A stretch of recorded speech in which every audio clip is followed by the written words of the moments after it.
Bonjour à tous, bienvenue sur innovenaturopathie.com, Abdelaziz El Mansouri, naturopathe, nutrithérapeute et micronutritionniste certifié. Aujourd'hui, je voulais vous parler de la maladie, vous expliquer comment est-ce qu'on tombe malade, vous dire aussi les manières qu'on a de pouvoir s'en sortir et vous expliquer aussi les différences entre l'approche allopathique et l'approche en médecine fonctionnelle ou naturopathie fonctionnelle pour pouvoir sortir de ce problème. En fait, il y a deux approches qui sont distinctes. La première, c'est l'approche allopathique où on va traiter le problème en s'attaquant aux symptômes, c'est-à-dire, comme j'aime l'expliquer à mes élèves, en partant de l'extérieur du cercle, c'est-à-dire qu'on part du symptôme et on ne cherche pas la cause.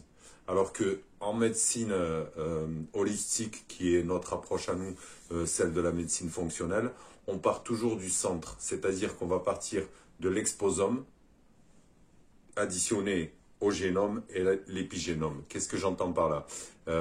Le génome, en fait, ça va représenter toute votre patrimoine génétique, en fait. L'épigénome, c'est le liquide chimique et les produits chimiques dans lesquels va baigner votre épigénome, votre génome. Et en fait, c'est ce qui va servir à transmettre des messages, faire des actions, etc.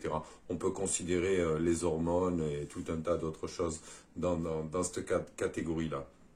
Par contre, en revanche, l'exposome, c'est tout ce qui est produit chimique, mais extérieur, c'est-à-dire tout ce qui va venir influer et modifier votre ADN. En fait, si vous voulez, l'épigénome, lui, ne modifiera pas votre ADN. Par contre, tout ce qui est exposome viendra, lui, modifier votre patrimoine génétique. Et c'est là que ça pose un petit problème, en fait.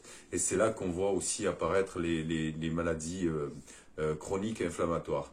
En fait, ce qu'on a l'habitude de dire en micronutrition, en nutrithérapie, c'est que votre génétique, c'est un flingue, mais ce qui vient appuyer sur la gâchette, en fait, c'est le contexte, c'est l'exposome, c'est l'épigénétique, en fait, voilà. C'est tout ce qui va transiter autour et qui va venir poser un problème. Donc, d'où l'importance en fait de l'action du nutrithérapeute et du micronutritionniste ou du naturopathe fonctionnel, c'est de venir travailler avec vous sur ces approches-là, sur la façon dont on va modifier les habitudes de vie qui sont toxiques, sur la façon dont on va gérer le stress, les émotions, sur la façon dont on va aborder la nutrition et l'adapter à votre génétique, à vos antécédents, donc à votre profil spécifique. Et en fait, c'est là toute la différence avec la maladie allopathique, comme je l'expliquais au début, qui, elle, ne va s'occuper que du symptôme. Faire de la gestion de symptômes, en fait, c'est ce que fait essentiellement Big Pharma. C'est de la gestion de symptômes. On vous garde client ad vitam aeternam. Vous ne traitez jamais la cause et ça, en fait, ce qui est malheureux dans cette histoire, c'est que très peu de gens sont au courant, en fait. Ils prennent un médicament en se disant que je prends un médicament pour me soigner, mais en fait, dans la majorité des cas, ils ne font que gérer le symptôme. Gérer le symptôme, par exemple, je vais parler de la maladie, de la polyarthrite ou de l'arthrose ou de maladies ankylosantes comme ça. Si vous camouflez le symptôme, en fait, vous n'avez pas arrêté la cause. Donc, même si vous ne ressentez pas la douleur, cela ne veut pas dire que vous avez arrêté l'inflammation, par exemple. Donc, vous continuez à être attaqué parce qu'il faut savoir que ces genres de maladies sont des maladies auto-immunes, ce qui veut dire que votre immunité se retourne contre vous. Et là, vous vous retrouvez constamment attaqué par votre corps, par votre propre système. Et là, c'est catastrophique parce que on ne ressent pas la douleur, donc on n'a pas les signaux d'alarme. Et donc, du coup, on continue comme ça, ad vitam aeternam, jusqu'au jour où on arrive chez le médecin et puis on se voit prescrire une prothèse ou voire une chirurgie lourde. Donc, avant d'en arriver là, en fait, ce que nous proposons et ce que je propose aussi dans la formation, c'est de former mes élèves, justement, à faire de la prévention active avec leurs clients et surtout à devenir des éducateurs de santé, des gens qui vont être à même de venir expliquer et de venir accompagner les gens au changement qui va permettre de retrouver la santé, mais surtout une santé durable. Parce qu'on ne peut pas continuer comme ça, on sait pertinemment que Ces maladies chroniques inflammatoires, elles touchent de plus en plus de jeunes d'ailleurs. D'ailleurs, sur les décès, ce que représentent les décès, 29% des décès, ce sont des maladies chroniques et qui touchent des gens qui ont moins de 60 ans. Donc, c'est un peu une légende de croire que ça ne touche que les personnes âgées. En fait, c'est vraiment répandu. Je suis sûr que ceux d'entre vous qui regardent cette vidéo ont au moins une personne ou voire même deux personnes dans leur entourage qui souffrent d'une telle maladie. Donc vous, de votre côté, qu'est-ce que vous pouvez faire vis-à-vis de cette maladie?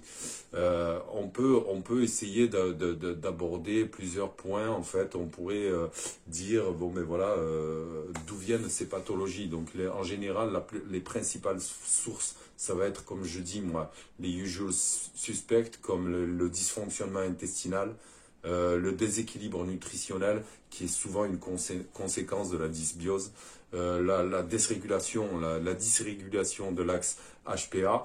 L'HPA comprend la régulation de la communication entre l'hypothalamus, l'hypophyse et les glandes surrénales, et l'équilibre de la production d'hormones associées à ces glandes, par exemple la DHEA ou le cortisol. Ensuite, il y a le fardeau toxique, comme j'expliquais tout à l'heure, tout ce qui est endotoxémie, c'est l'exposition à des produits chimiques qui ne sont pas internes, mais qui viennent de l'extérieur. Et donc, on peut citer, notamment dans les nutriments, les phtalates, on peut citer aussi les métaux lourds qu'on va retrouver dans les poissons, par exemple. On peut parler des biotoxines, par exemple, les moisissures, souvent dues à l'humidité dans les maisons, etc. C'est souvent négligé, ça, par la médecine allopathique, et souvent, ça passe inaperçu dans les diagnostics. On peut parler aussi d'une capacité de désintoxication réduite, parce qu'en fait, au-delà même de l'endotoxémie, enfin, de l'épigénétique, en fait, et de l'influence que peuvent avoir les produits chimiques venant de l'extérieur. Ce qui va compter aussi, c'est notre capacité, nous, à gérer cette intoxication, à pouvoir l'évacuer. C'est pour ça que nous, quand on parle de médecine fonctionnelle, on va venir nettoyer vos organes, nettoyer comment on appelle ça, tous vos filtres, en fait, que ce soit le foie, que ce soit les reins, que ce soit... Enfin voilà, tout ça, il faut absolument que ce soit absolument nickel pour pouvoir permettre l'évacuation. D'ailleurs, si je fais une détox et que j'ai pas nettoyé tous ces filtres, à un moment donné, je risque d'avoir plus de problèmes que ce que j'essaie d'en régler. Donc ça, c'est un des points que j'enseigne aussi à mes élèves. L'infection chronique, celle-ci, elle inclut des infections furtives par des organismes transmis par des tiques, par exemple, ou des bactéries intracellulaires, ou alors même des virus. Hein, je veux dire, on sait par exemple les gens qui souffrent du HPV, etc. Voilà, donc ça peut venir créer une maladie à long terme. Le déséquilibre hormonal aussi peut être un gros problème. Les dysrégulations immunitaires, cela comprend l'auto-immunité. Et l'auto-immunité, pour ceux qui me suivent, ils savent que dans 98% des cas, ça a une cause intestinale et que c'est souvent dû à un leaky gut. Et donc, comme j'expliquais la dernière fois dans ma vidéo, une fois qu'on a un intestin qui fuit, on se retrouve avec des peptides et des bactéries qui vont directement dans le système circulatoire. Et à ce moment-là, notre immunité va être enclenchée. Et c'est là qu'on se retrouve en fait avec un problème auto-immun parce qu'en fait, si vous voulez, nos défenses n'ont pas l'habitude de voir des peptides aussi grosses et des bactéries qui ne sont pas passées par le foie pour être filtrées, qui arrivent directement dans le système sanguin. Ça crée une panique totale au niveau de l'immunité. Et donc on se retrouve avec des maladies auto-immunes de plus en plus fréquentes et avec des gens de plus en plus jeunes qui en souffrent.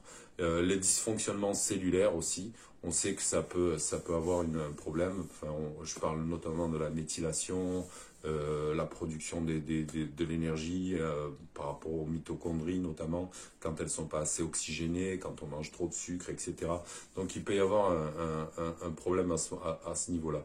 La médecine conventionnelle et la médecine fonctionnelle, comme vous l'avez compris, elles ont des approches différentes. Donc avec la médecine conventionnelle, l'accent il est souvent mis sur les maladies et les symptômes, et cela fonctionne, comme je vous l'ai expliqué, de l'extérieur. On part du symptôme et on réfléchit même rarement à l'intérieur, à ce qui se passe réellement et la cause profonde du problème.